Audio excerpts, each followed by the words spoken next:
Mastering the Art of Influence Before It Begins, a chapter-by-chapter summary of Pre-Suasion by Robert Cialdini. Tired of trying to persuade people? What if the battle was won before you even opened your mouth? You've been there. You've rehearsed your pitch, perfected your slides, and crafted the perfect argument for why your idea is brilliant, why you deserve the raise, or why your team should adopt a new direction. And you still got a no. What if you were focusing on the wrong thing entirely? What if the secret to getting a yes has almost nothing to do with your actual request, but everything to do with what you do in the single moment before you make it? In Pre-Suasion, legendary social psychologist Robert Cialdini, the author of the mega bestseller Influence, unveils his most groundbreaking discovery yet. He reveals that the most masterful persuaders aren't just skilled speakers. They are masters of creating privileged moments. These are windows of opportunity where you can steer a person's attention, priming them to be incredibly receptive to your message before they even hear it. This book isn't about what to say. It's about when to say it. Inside, you will discover the single question that can make people dramatically more adventurous and willing to try something new. The focal is causal illusion. How simply changing where people look can completely alter who they blame for a situation. Persuasive geographies. Why changing the room where you have a conversation can be more effective than changing your argument. The unveiling of unity. The newly introduced seventh universal principle of influence, a force that goes beyond liking to create an unbreakable sense of us. The magician's secret. How to command attention in a world of distraction by using the three universal attractors our brains are hardwired to notice. Whether you're a leader, a marketer, a parent, or simply someone who wants to be heard and have their ideas respected, Pre-Suasion will fundamentally change how you approach every interaction. It's not about manipulation. It's about the science of setting the stage for success. Stop trying to win the argument. It's time to start winning before the argument even begins. Pick up this book and unlock the advantage you've been missing. Chapter 1. The Secret Art of Planting the Seed. Before you even ask. What if I told you that the secret to getting a yes has almost nothing to do with what you're actually asking for? Sounds a bit crazy, right? We spend so much time stressing about how to phrase the perfect question. Should I ask for that promotion now? How do I word this email to a potential client? What's the smoothest way to ask someone out on a date without sounding like a total weirdo? We obsess over the request. But here's the thing I've learned, and it's a total game changer. The world's best persuaders, the people who seem to effortlessly get what they want, aren't masters of the request. They're masters of the moment before the request. This is what legendary psychologist Robert Cialdini calls a privileged moment. Think of it as a secret window of opportunity where someone's mind becomes incredibly receptive to an idea. It's like finding the perfect soil to plant a seed. If you just throw your seeds onto concrete, nothing's going to grow. But if you find that rich, fertile patch of soil, your job becomes ridiculously easy. Let me tell you a quick story. Back when I was a junior doctor, I was trying to convince a senior consultant to let me take the lead on a pretty cool, slightly unconventional research project. This consultant was brilliant, but notoriously old school and, let's be honest, a bit intimidating. My first instinct was to prepare a massive slide deck. You know the type, crammed with data, charts, projections, the works. I was ready to defend my idea like a gladiator. But then I remembered a piece of Cialdini's wisdom. What happens before matters more. So the day before I was planning to ambush him with my PowerPoint, I caught him in the hallway. I didn't mention the project at all. Instead, I said, "Dr. Evans, I was just reading about that innovative surgical technique you pioneered back in the 90s. It was genuinely groundbreaking. I've always wondered, what inspired you to challenge the conventional wisdom like that?" He stopped, a little surprised, Then he smiled. For the next 5 minutes, he told me this fantastic story about being a young, ambitious doctor himself, full of new ideas and a desire to shake things up. He was practically buzzing with energy, reliving that feeling of being an innovator. The next day, I walked into his office. Before I could even open my laptop, I said, "So, speaking of challenging conventional wisdom, I've got a slightly out there idea for a research project." He leaned back in his chair, a twinkle in his eye, and said, "Go on, I'm listening." I got the green light. Did my slides matter? A little, but the battle was won the day before. By asking him about his own past as a trailblazer, I had opened a privileged moment. I had guided his attention to the part of himself that was innovative, open-minded, and adventurous. When I presented my idea, he wasn't seeing it through the lens of a skeptical, by-the-book consultant. He was seeing it through the lens of his younger, maverick self. This is the essence of persuasion. It's not about manipulation or cheap tricks. It's about being a skilled channeler of attention. The most successful people don't just have great ideas. They're masters at crafting what they do and say before they even present the idea. They understand that whatever someone is paying attention to in a given moment gains a huge amount of perceived importance. Think about it. If I ask you, "Are you a helpful person?" and you say yes, which most of us would, what happens if I immediately follow up with, "Great, could you help me move this weekend?" You're far more likely to agree because your brain is already in helpful person mode. You've been persuaded. This is a powerful, powerful tool, and we're going to break down exactly how to use it, ethically and effectively, to improve every area of your life. From acing job interviews to building better relationships, and even just convincing your friends to try that new restaurant you're excited about. So, let's get to it. Key takeaway for you. Forget obsessing over the perfect pitch for a moment. Instead, start thinking about the perfect prelude. The real magic, the real influence happens when you set the stage correctly. The battle for persuasion is almost always won before it even begins.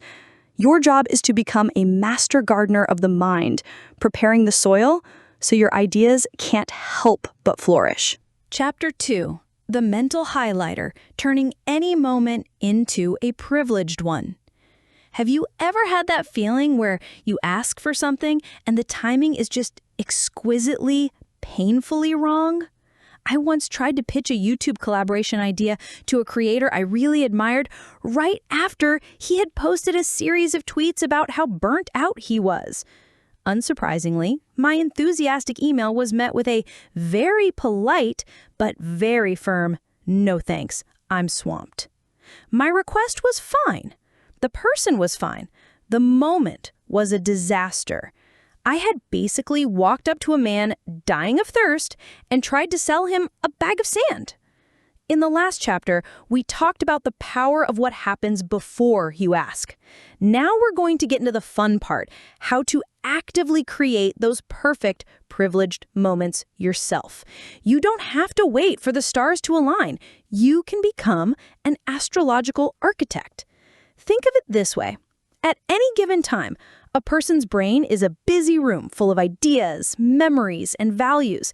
There's the cautious and careful part of them in one corner, the fun and spontaneous part in another, and the helpful and kind part hanging out by the metaphorical snack table.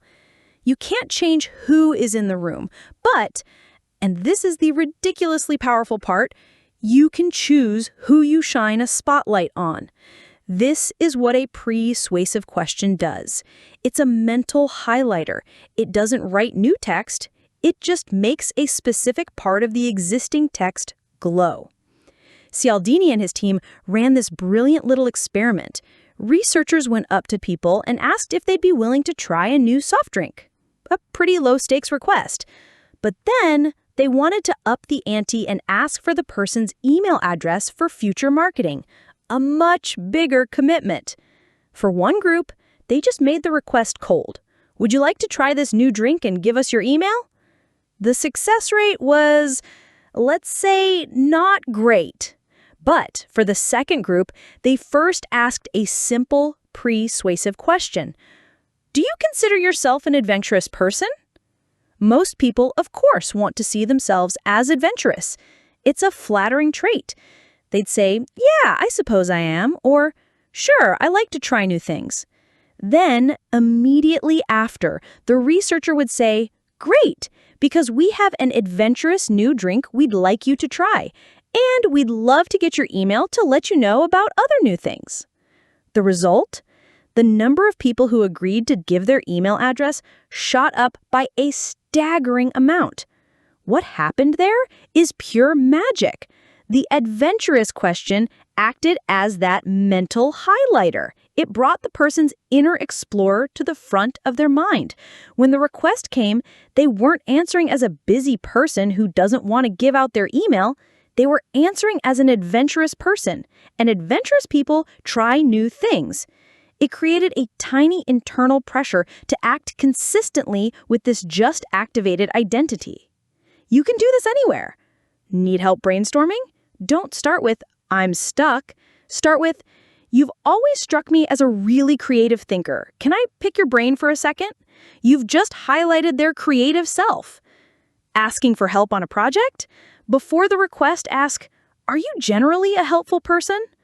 After they say yes, and they almost always will, your subsequent request for help becomes infinitely harder for them to refuse. Going into a negotiation, you could open with, do you see yourself as a fair and collaborative person? You've just primed them to seek a win-win outcome rather than a zero-sum battle. The beauty of this is its subtlety. It's not pushy, it's not aggressive. You are simply guiding their attention to a positive part of themselves that already exists. You're inviting the best version of them to the conversation. So, the next time you need to persuade someone, stop for a second. Don't rehearse your request. Instead, think, what quality in this person, if brought to the surface right now, would make them most receptive to my idea? Then, craft a question to highlight that exact quality. Key takeaway for you. You are a director of attention. Stop waiting for the perfect moment and start creating it. Before you make your request, ask a simple question that highlights a relevant positive trait in your audience. Frame their mindset, and you'll frame the outcome in your favor. Chapter 3. The Magician's Secret. Why what you're looking at is all that matters. Ever been in one of those arguments where the other person is completely hung up on one tiny, insignificant detail? You've laid out this beautiful, logical 5-point plan for why you should all go on a beach holiday. It's affordable, it's relaxing, the logistics are sorted. But your friend is stuck. But what if it rains on the Tuesday? They ask for the 7th time. And you're thinking, dude, we'll read books, we'll play cards. Why is the entire fate of this amazing trip resting on the hypothetical weather of a single Tuesday afternoon? It's maddening, but it's also one of the most fundamental truths about how our brains work. That person isn't being deliberately difficult. In that moment, for them, the possibility of rain on Tuesday is the most important thing in the world. Why? Because it's where their attention is. And here's the secret sauce, the core lesson of this chapter. Whatever we are paying attention to right now, our brain automatically assigns it an oversized dose of importance. It's a cognitive shortcut. We don't have the mental bandwidth to weigh every single factor of a decision equally. So our brain takes a hint. What am I focusing on? That must be the thing that matters most. The greatest masters of this principle aren't psychologists or marketers. They're magicians. A magician's entire career is built on being a professional director of attention. When a magician says, "Look at my right hand," as he makes a grand sweeping gesture, he's not just doing it for a dramatic flair. He is deliberately focusing your brain's spotlight. While your attention is locked onto that hand, his left hand is quietly tucking a coin into his pocket or setting up the next part of the trick. The trick doesn't happen in the hand you're watching. It happens in the one you're ignoring. He makes one thing focal, and your brain makes it important, leaving you blind to everything else. This happens to us all day, every day. The news media doesn't have to tell you what to think. It just has to tell you what to think about. By plastering a story all over the front page for a week, they make that story feel immensely important, even if a far more significant event is happening quietly in the background. When a company advertises its new smartphone by focusing solely on its cinema-grade camera, they are steering your attention. You start to believe that the camera is the most critical feature of any phone. You forget to ask about battery life, processing speed, or how likely it is to shatter when you inevitably drop it. I once nearly bought an incredibly expensive ergonomic chair because the marketing I saw focused entirely on one feature, its patented lumbar support system. I became obsessed with it. I watched video reviews about it.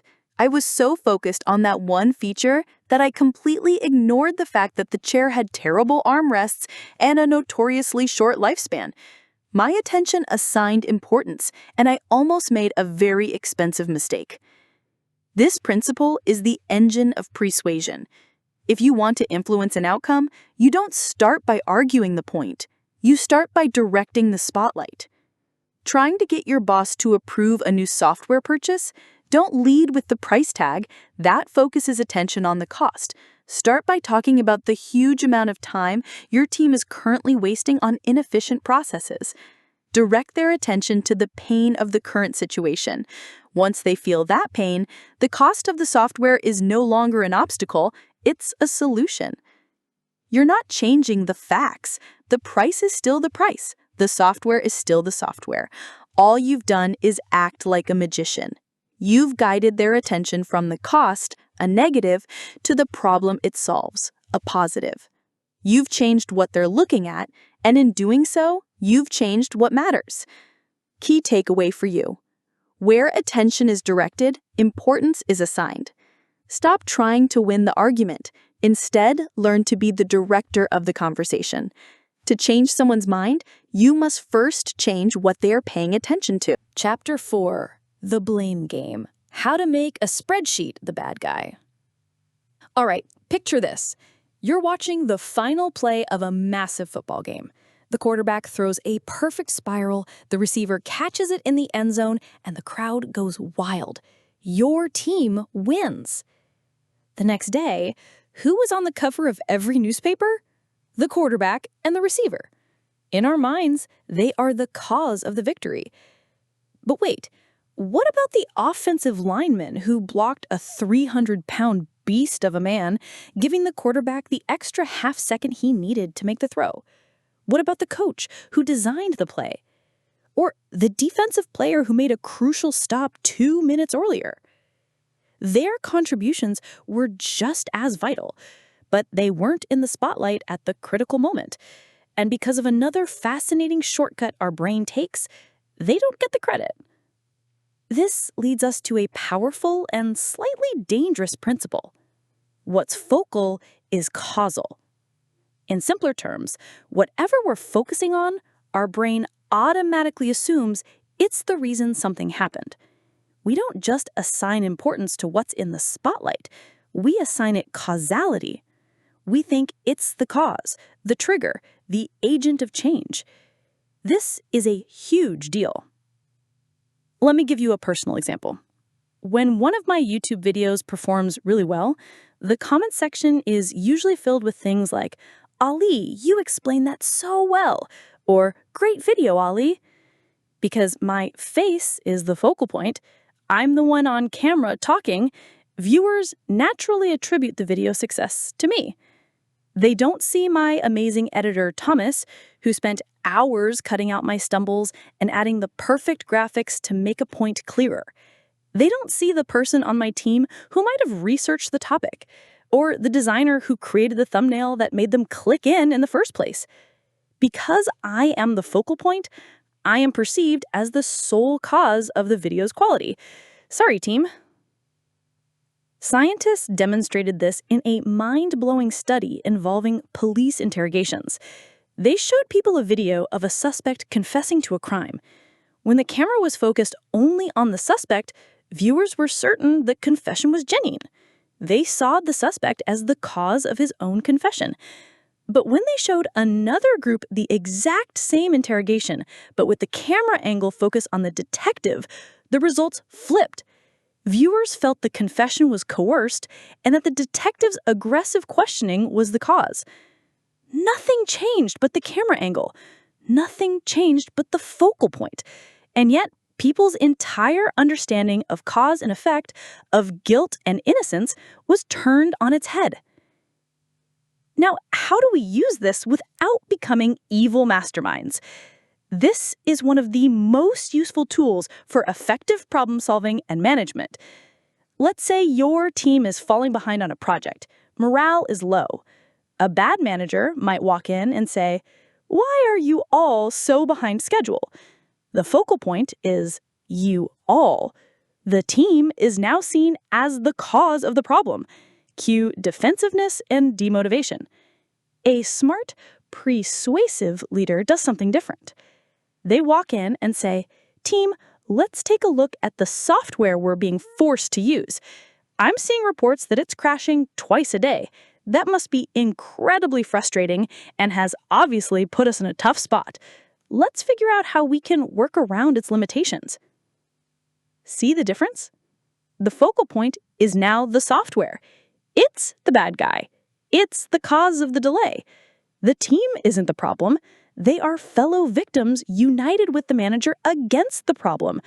By skillfully directing attention, the manager has shifted the perceived cause from the people to an external factor, preserving morale and focusing everyone on a solution instead of on blame. So, if you want people to understand the why behind something, don't just tell them. Direct their focus. Want to convince your boss to invest in new computers? Don't talk about the new computers. Make all the attention on the hours of productivity being lost to the old, slow ones.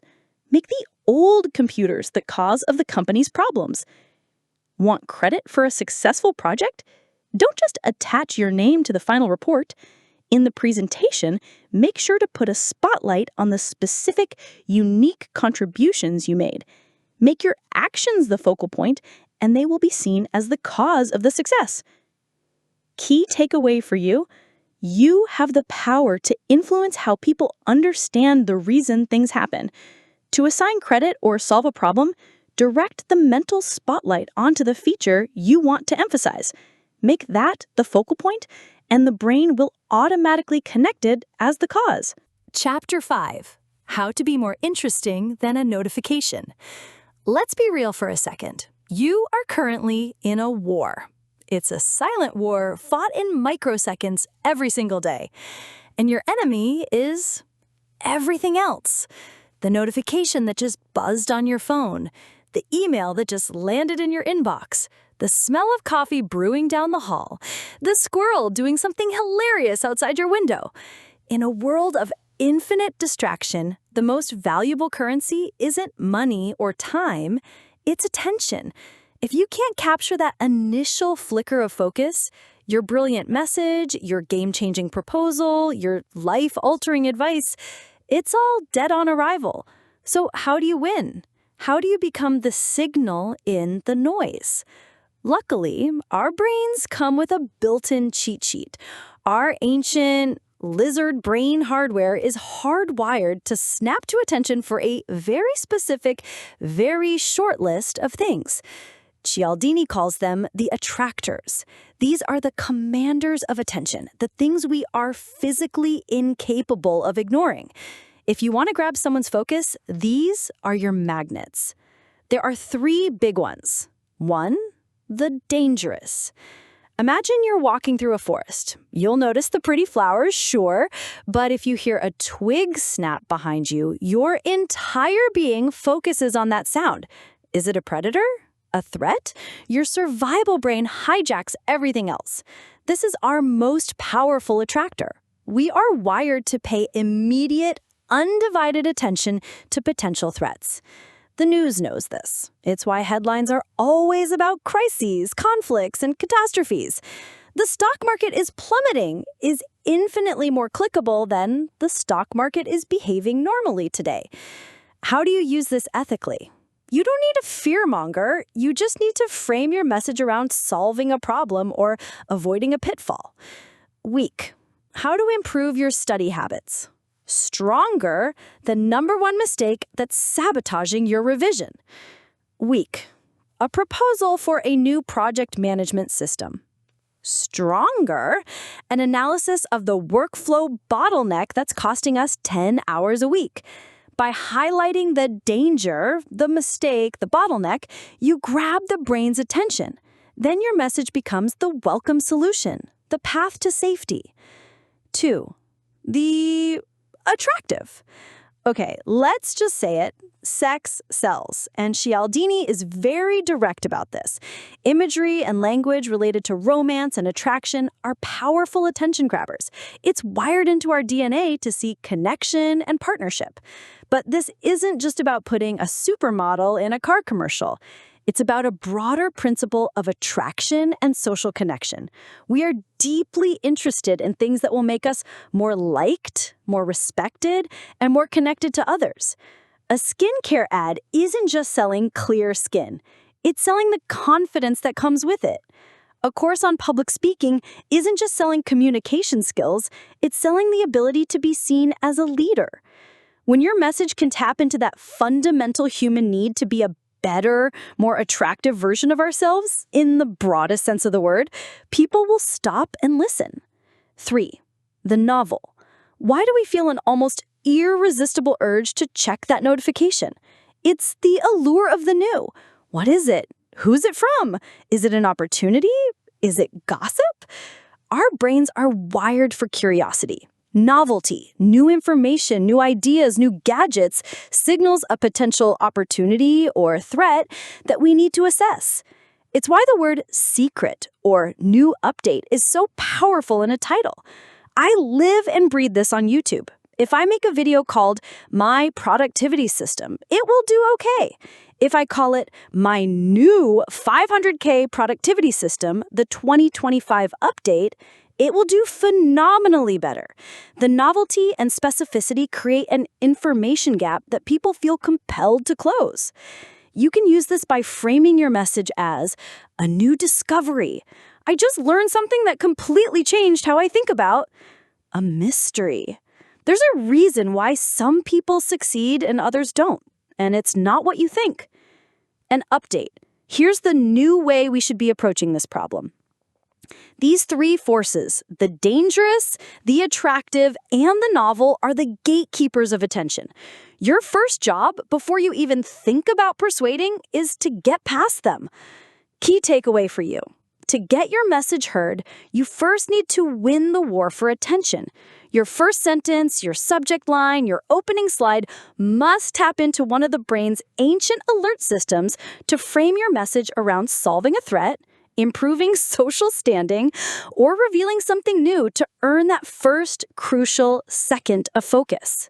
Chapter 6. The Mental Superglue. How to Keep Their Eyes on the Prize. All right, you did it. You used a clever headline, a surprising statistic, or a hint of danger, and you got them to look up. You won the first battle. You grabbed their attention. Congratulations! You now have about 3 seconds before they get bored and go back to scrolling through Instagram.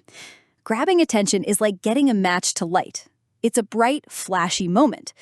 But holding attention, that's like getting the logs to catch fire. It requires a different kind of fuel. If attractors are the spark, then magnetizers are the slow-burning fuel that keeps the flame alive. These are the powerful forces that turn a fleeting glance into sustained, deep engagement. And once you learn to use them, you'll feel like you have a superpower. Here are the 3 most powerful magnetizers. 1. The ultimate magnet. You. What's the most interesting subject in the world to any given person? It isn't productivity or science or even celebrity gossip. It's themselves. The single most powerful way to hold someone's attention is to make the message relevant to them. Our brains are constantly, subconsciously scanning the environment for anything that relates to us personally.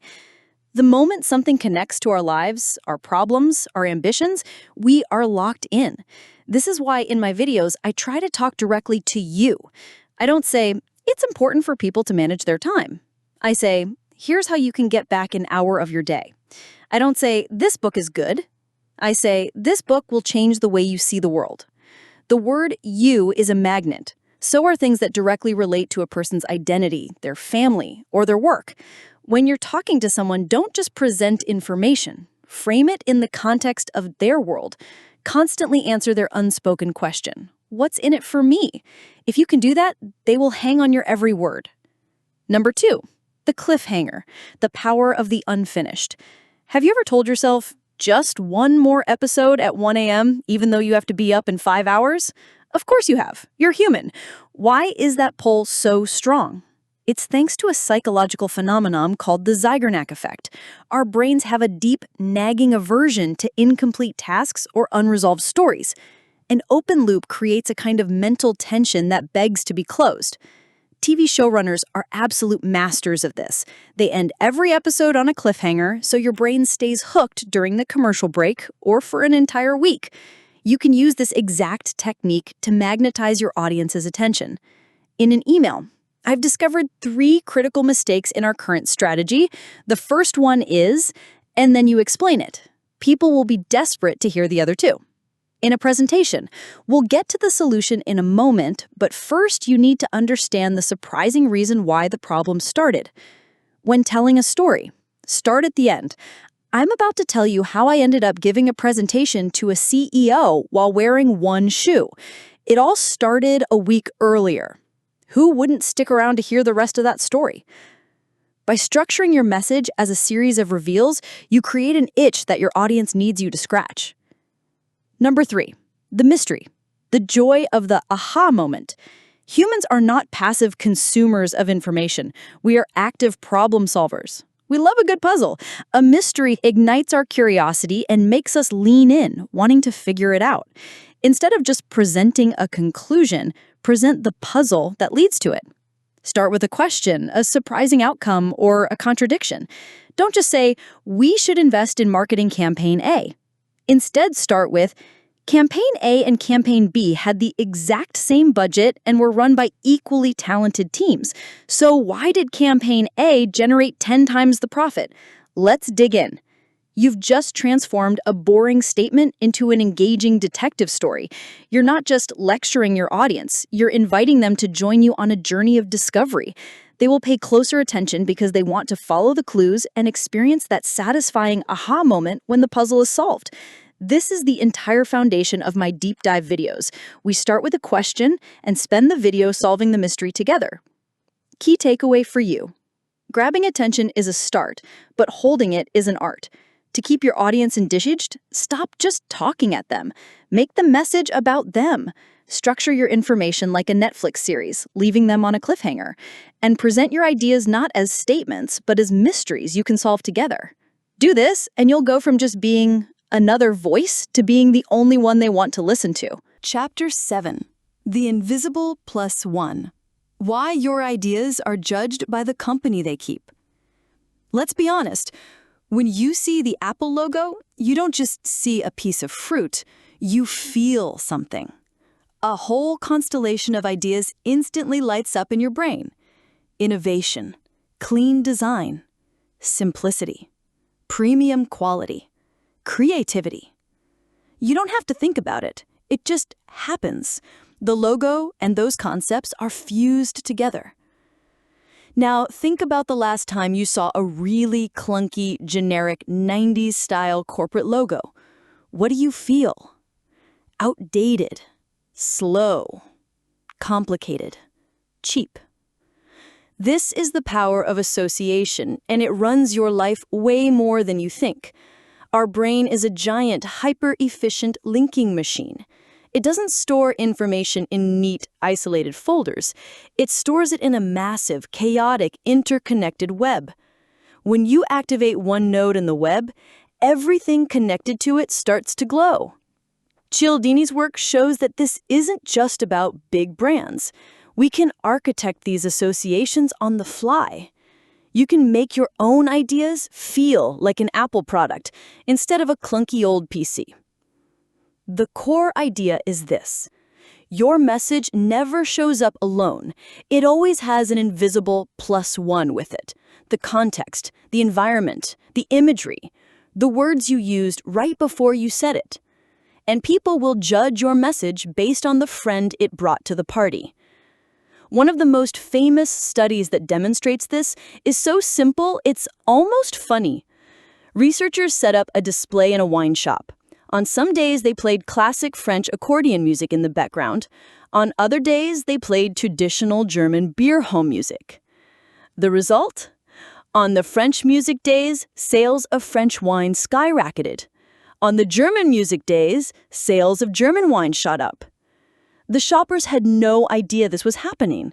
When asked, they didn't say, "Oh, the music made me feel French, so I bought a Bordeaux." They'd make up logical-sounding reasons like, "I was in the mood for something dry," or "I remembered I'm having steak for dinner." But the data doesn't lie. The music was the invisible +1. It subtly activated the concept of Frenchness in their brains, and that Frenchness spilled over onto their purchasing decisions. I think about this all the time with my own content. When I make a video about productivity, what kind of imagery do I use? I use clean fonts, minimalist graphics, and an organized desk setup. I am trying to create an association between my advice and the feelings of clarity, calm, and efficiency. If my videos were visually chaotic with loud, clashing colors and a messy background, my advice, even if it were the exact same words, would feel less credible. You'd associate my productivity tips with chaos. So, how do you become the DJ of your audience's mind? When you're pitching an idea, what words do you use? If you want your project to be seen as a smart financial move, litter your pitch with words like investment, return, efficiency, and growth. You're associating your idea with financial success. When you're in a negotiation, where do you meet?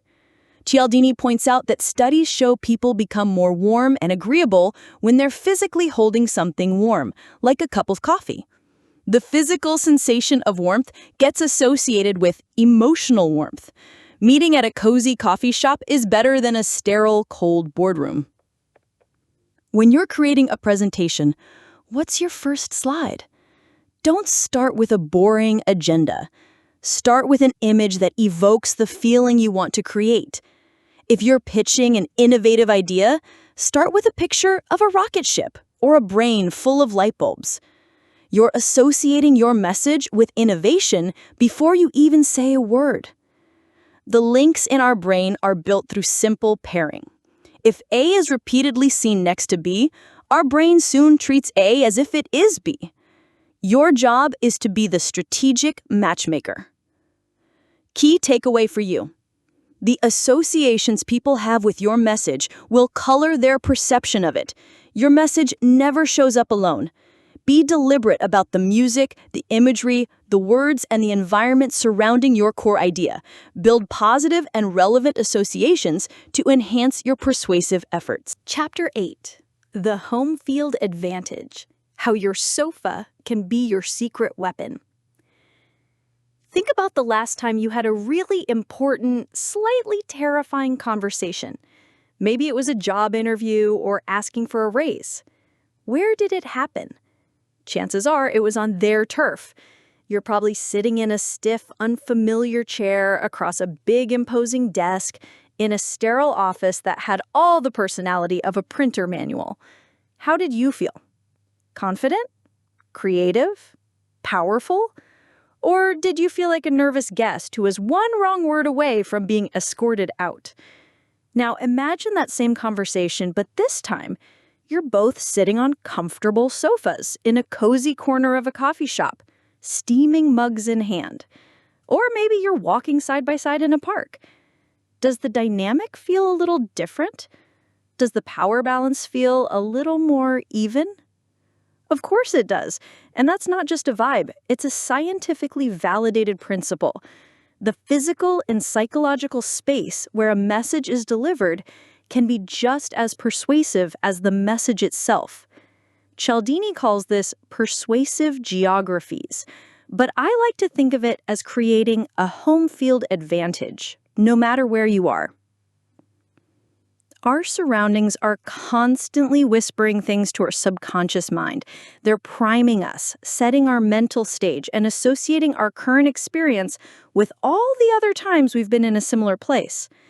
Cialdini highlights a fascinating study where university fundraisers were tasked with calling alumni for donations.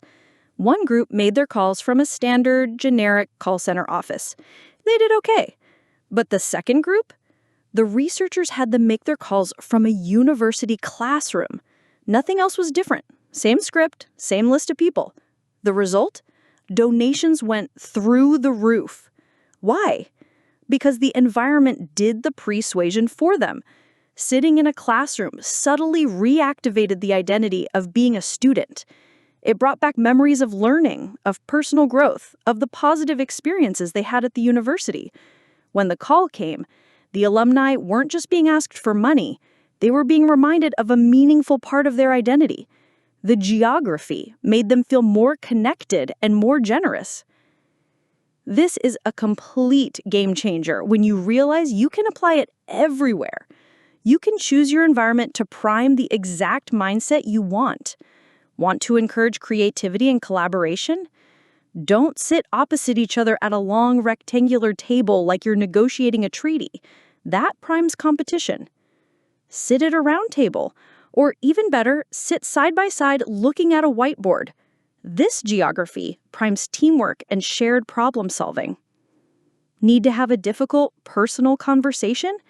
Get out of the office. The formal setting primes a formal, guarded mindset.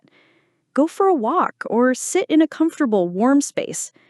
As we've touched on, the physical warmth of a coffee shop can literally make people more emotionally warm and receptive. Want to be seen as an authority? This is a huge part of why I designed my YouTube studio the way I did. The books on the shelves in the background aren't just decoration. They are part of the persuasive geography. They subtly prime the viewer to associate me with knowledge and learning before I've even said anything particularly smart. The environment isn't just a backdrop. It's an active participant in your conversation. It's silently guiding your audience's thoughts and feelings.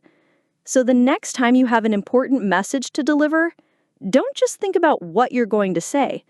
Think about where you're going to say it. Key takeaway for you. The context and environment can dramatically influence decision-making. Stop seeing your surroundings as a passive backdrop and start seeing them as an active tool.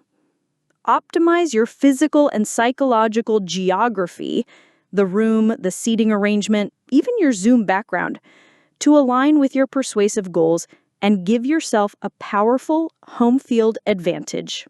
Chapter 9, The Mental RAM, How This Stuff Actually Works and How Not to Be a Jerk. All right, so far, we've covered a bunch of seriously cool techniques. We've talked about privilege moments, mental highlighters, and persuasive geographies.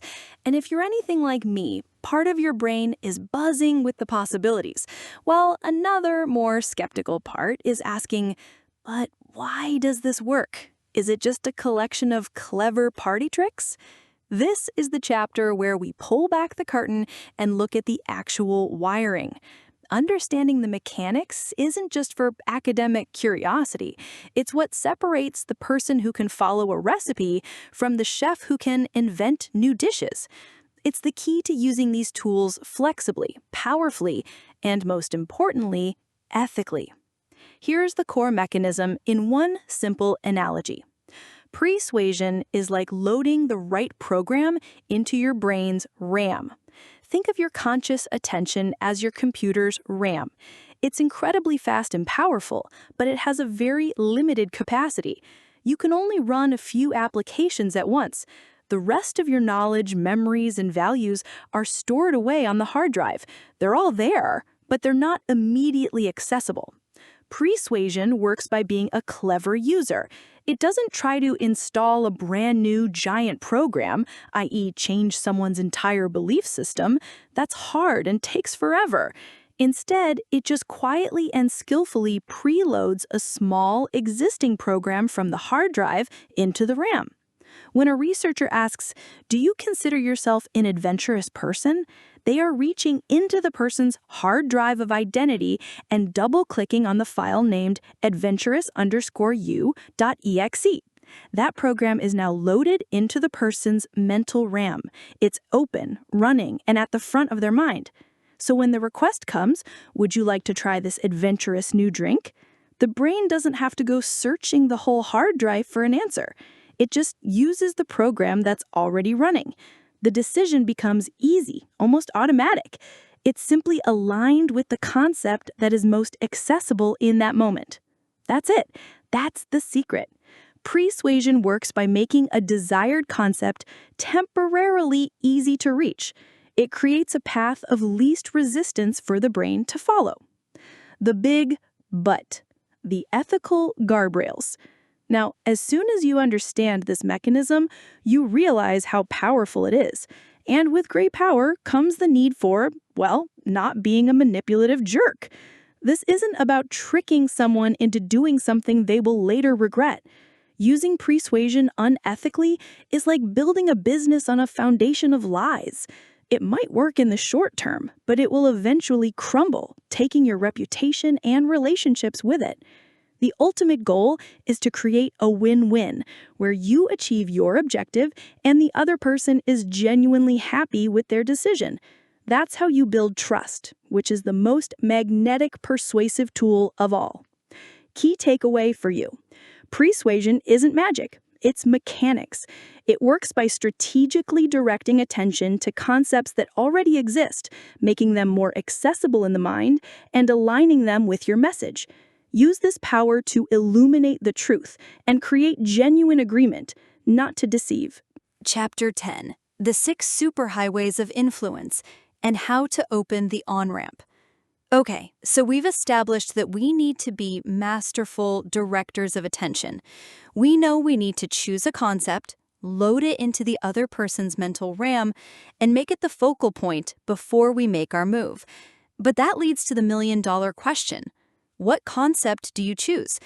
Out of all the infinite ideas in the world, which ones are the most effective at paving the way for a yes? This is where things get really elegant, because it turns out we don't have to guess. Robert Cialdini already did the work for us years ago in his legendary book, Influence. He identified 6 universal principles that act like psychological superhighways, shortcuts our brains love to take to make decisions faster. The big idea in persuasion is that you can use these principles not just as the vehicle for your request, but as the on-ramp you open before your request even comes into view. You don't just use the principle, you persuasively prime for it. Let's do a quick flyby of the 6 superhighways and how to open the gate. 1. Reciprocation. The principle that we feel obligated to give back to those who have given to us first. The old way. You do me a favor, I feel indebted to you. The persuasive twist. You don't wait for a request. You lead with genuine, unexpected value. Giving a small, thoughtful gift, offering a helpful piece of information, or buying a coffee for someone before a meeting doesn't just make them like you. It opens the reciprocity channel. The brain is now primed to look for ways to repay your kindness. My entire philosophy of content creation is built on this. Give away 99% of my best stuff for free. By the time I have something to sell, the principle of reciprocity has been primed for years. 2. Liking. The principle that we are far more likely to agree to requests from people we know and like. The old way. Be a nice, friendly person. The persuasive twist. You don't get down to business. You actively search and highlight genuine commonalities. I see from your LinkedIn you also went to Cambridge. Or, wow, is that a photo of your golden retriever? I have one too. By focusing attention on this shared identity or sincere compliment first, you make liking the active program. The subsequent business talk is then filtered through that warm lens of connection. 3. Social proof. The principle that we view a behavior as more correct to the degree that we see others performing it. The old way. 9 out of 10 dentists recommend this. The persuasive twist. Before you pitch your idea, you direct your audience's attention to what their peers are already doing. Instead of saying, you should use the software, you start with, I was just looking at how our top 3 competitors have all recently switched to a new software platform. You are making the concept of what the crowd is doing the focal point. Your idea, when you present it, now seems like the safe, popular, and correct choice. 4. Authority. The principle that we have a deep-seated duty to obey legitimate authority. The old way, flashing your credentials or title. The persuasive twist. You arrange for someone else to establish your expertise, or you subtly point to it before you make your case. Before a doctor gives a diagnosis, they hang their diplomas on the wall. The diplomas do the persuasion. Before I give productivity advice, I might mention a relevant story from my time as a doctor. It's not bragging, it's priming the authority channel so the advice that follows lands with more weight. 5. Scarcity. The principle that we find things more attractive when their availability is limited. The old way, limited time offer, get it before it's gone. The persuasive twist. Before you present the opportunity, you focus attention on what people stand to lose if they don't act. Our brains are far more motivated to avoid a loss than to achieve a gain. So before you show them the benefits of your course, you might say, we only open enrollment for this once a year and the doors are closing on Friday. You've now made scarcity the dominant thought. The value of the course is perceived as higher because of it. 6. Consistency. The principle that we have a powerful need to be consistent with what we have already said or done. The old way, getting someone to sign a contract to lock them in. The persuasive twist. You go back to the technique from Chapter 2. You ask a question that gets them to affirm a value before you make a request consistent with that value. Do you see yourself as an adventurous person? Or is protecting the environment important to you? Once they say yes, their brain's consistency highway is wide open. A subsequent request to try a new product or donate to a green cause is now a way for them to be consistent with their stated self-image. Key takeaway. For you, your job as a persuader is not to create motivation out of thin air. It's to find the right mental superhighway, reciprocation, liking, social proof, authority, scarcity, or consistency, and gently guide the traffic of their attention onto it before you even put up your sign for the exit. Chapter 11. Unity, Part 1. The us factor. For years, we thought we had the full playbook. Cialdini's original 6 principles were like the laws of physics for influence. They were foundational. And then, with Pre-Suasion, he comes along and says, oh, by the way, I've found a 7th, and it might be the most powerful one of all. This principle is called unity, and it is fundamentally different from liking. Liking is about affection. I like my friendly barista. I like that YouTuber who makes cool videos. I might do them a small favor if it's convenient. Unity is about identity. It's about a shared sense of we. Unity isn't I like you. Unity is you are of me. When a request comes from someone in our unity circle, the normal rules of persuasion don't just bend, they completely shatter. Our willingness to help skyrockets, and we often say yes without even thinking, because helping them feels like helping ourselves. What creates this profound sense of we? It boils down to a few core things, but the biggest one is shared identity. The most powerful and primal form of this is, of course, family. Think about it. What would you do for your sibling or your parent? The answer is probably just about anything. You don't do a cost-benefit analysis. You don't ask, what's in it for me, when your mom asks for help. She's your mom. You are of her.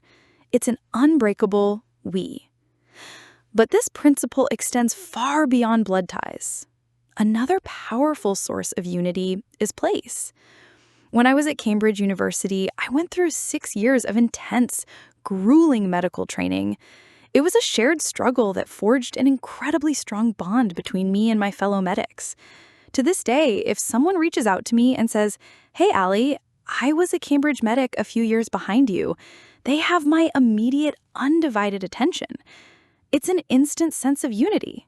We're part of the same tribe. We walked the same halls, stressed over the same exams, and survived the same crucible. If they ask for advice or a connection, I'm not just inclined to help. I feel a duty to help. My guard is down. My willingness to cooperate is high, all because we share that identity. He is of me.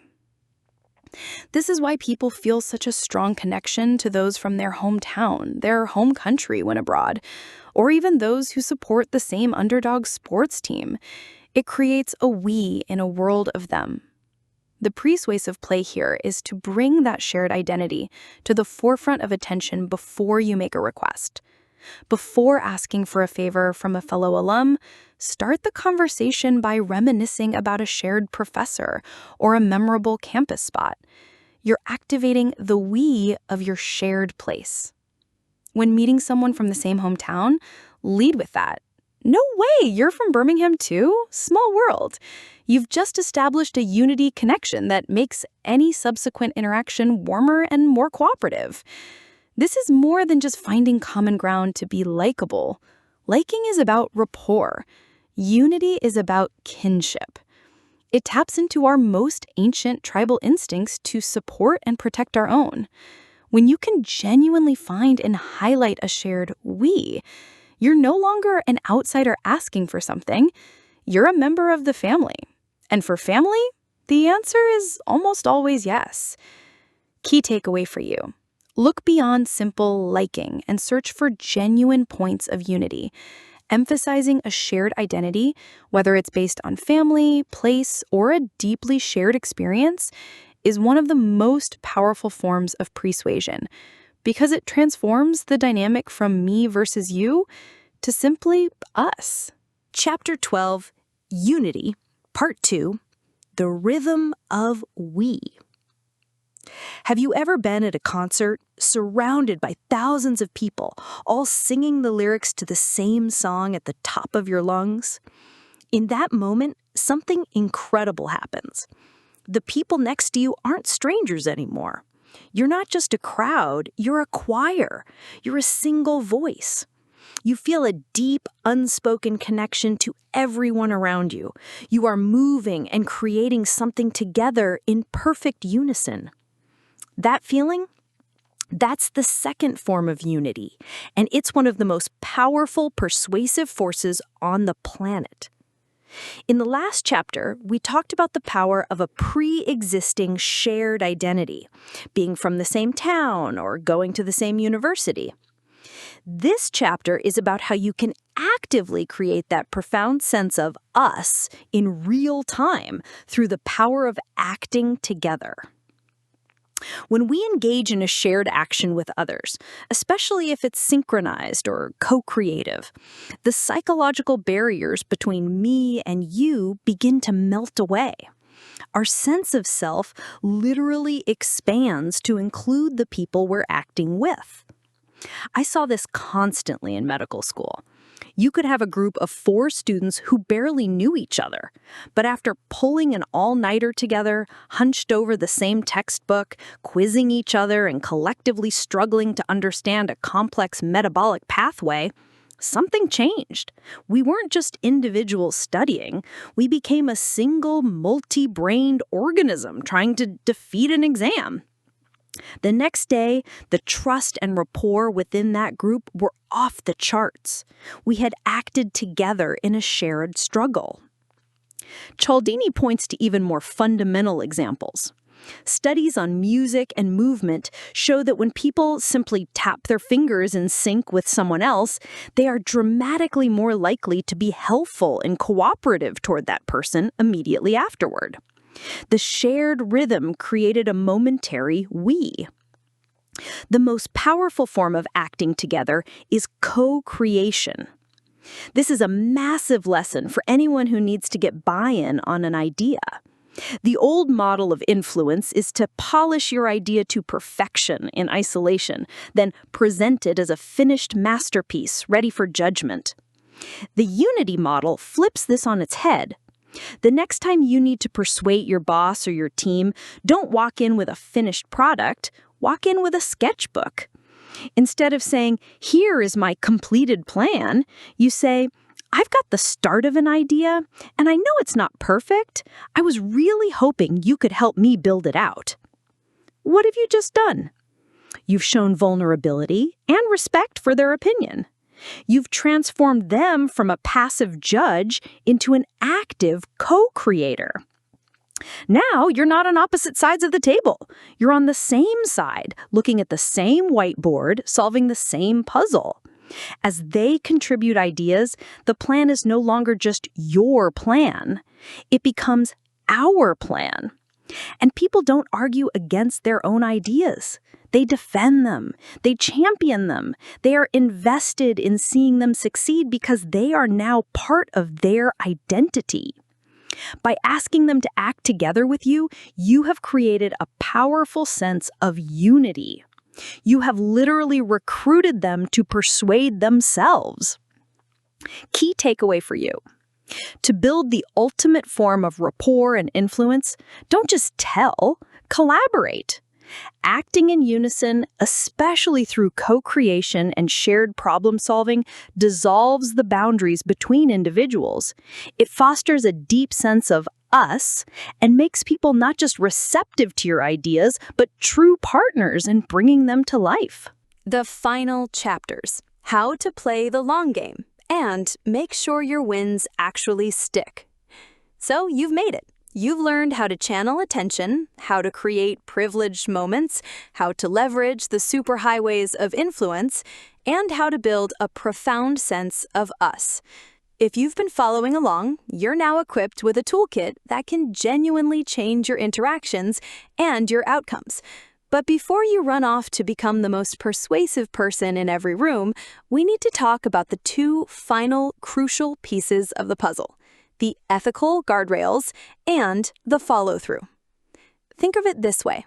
Learning a persuasion is like learning a martial art. It's powerful and effective, but the most important lessons are always about discipline, respect, and knowing when not to use it. The most important rule: don't build on a lie. Throughout this whole journey, we've been talking about directing attention to concepts like adventure, authority, or scarcity. But what happens if the product isn't adventurous, the expert is a fraud, or the scarcity is completely fake? You might get the sale, you might win the argument, but you will have done it by building on a foundation of lies. And that, my friends, is not just bad ethics, it's a terrible long-term strategy. Dishonest influence is like a sugar rush. It provides a quick, satisfying hit, but it's followed by a crash that leaves you worse off than before. You destroy the single most valuable asset you have in any interaction: trust. The moment people feel manipulated or deceived, you don't just lose the next sale. You lose all future sales. You lose your reputation. You lose the relationship. Cialdini is crystal clear on this. The goal of ethical persuasion is not to create an illusion. It is to illuminate a truth. It's about finding what is genuinely good, valuable, or important about your message and skillfully bringing that into the spotlight.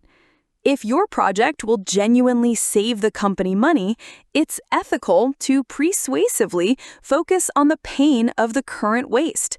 If you share a real common bond with someone, it's ethical to bring that unity to the surface. But if you're using these techniques to put lipstick on a pig, you will eventually be found out, and the pig will still be a pig. True masters of influence play the long game. They know that a reputation of honesty and integrity is the most powerful persuasive tool of all. Persuasion: how to cement the yes. Okay, so you've been ethical, you've guided attention to a genuine point of alignment, and you've got the yes. They've agreed to start the new project, buy the product, or commit to the new habit. Fantastic, but your job isn't quite done. Have you ever felt super motivated after a conversation, only to have that feeling completely fade away 2 days later? That's because the persuasive state, that privileged moment you created, is temporary. The mental RAM gets cleared, life gets in the way, buyer's remorse kicks in. To make your influence last, you need persuasion. This is the art of locking in the decision and making it a durable, long-term commitment. The key is to get the person to immediately reaffirm their decision in a way that is active, public, and voluntary. 1. Make it active. A passive nod isn't enough. The brain gives more weight to things we actively do. Get them to take an immediate, small, physical step. Don't just agree to a meeting, have them pull out their phone and put it in the calendar right now. Don't just agree to a new strategy, have them write down the first single action item they will take. When a customer buys something, have them fill out the warranty card. The simple act of writing their own name and details makes the purchase feel more concrete and theirs. 2. Make it public. We are deeply driven to appear consistent to others. When we declare a decision publicly, we feel an internal and external pressure to stick with it. If your team agrees to a new workflow, have someone summarize the decision in a group email.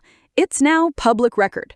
When a friend commits to running a 5K with you, encourage them to post about it on social media. They've just recruited their entire social circle as accountability partners. 3. Make it voluntary. For a commitment to stick, people must feel they own the decision. Remind them of their free choice. After they agree, saying something like, "I'm so glad you think this is a good path forward, and I really appreciate you choosing to be a part of it," reinforces that it was their call. It wasn't something you pushed on them. It was a conclusion they came to themselves. Key takeaway for you. Use your persuasive toolkit only to illuminate genuine value. Your integrity is your greatest asset. And once you get a yes, your job isn't over. Make the decision stick by immediately securing an active, public, and voluntary commitment to ensure that a momentary agreement transforms into a meaningful, long-term change.